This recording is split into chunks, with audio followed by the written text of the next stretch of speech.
Eh sanibonani bafowethu nodadewethu, ngiyethemba ukuthi niyaphila.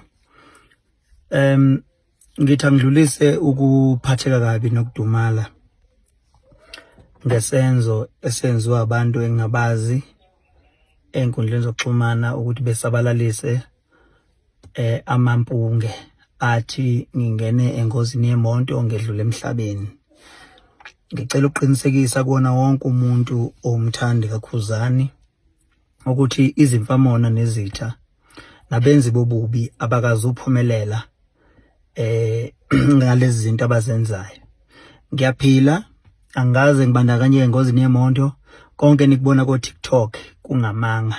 Konke nikubona enkundleni zokuxhumana ukuthi kuthiwa ngibandakanyeke kwi-car accident banamanga. Ngumqemane njengoba ngumqemane engakutshela khona ukuthi kuzothi ngolwesine ebusuku ngo-12 mazi nje phakathi kwamabili ungene ema-digital stores ngidedele isingili esihloko sithi umjolo lowo.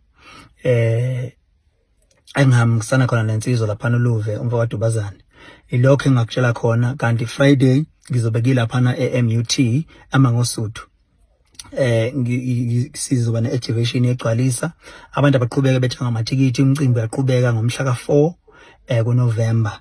Asidibaneni khona noma kanjani. Laba abakhuluma izinto ezingekho banamanga baqambe beshilo.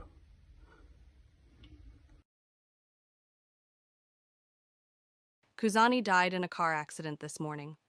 According to reports, Ukhuzani was heading back to Pretoria coming from KZN Spring Picnic activation. The accident took place on the N2.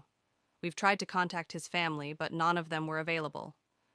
Thibela, who is the member of the Mascan group led by Ukhuzani, said, "He is so moved by the death of Ukhuzani. South Africa is in depth pain by the loss of Ukhuzani. May his soul rest in peace."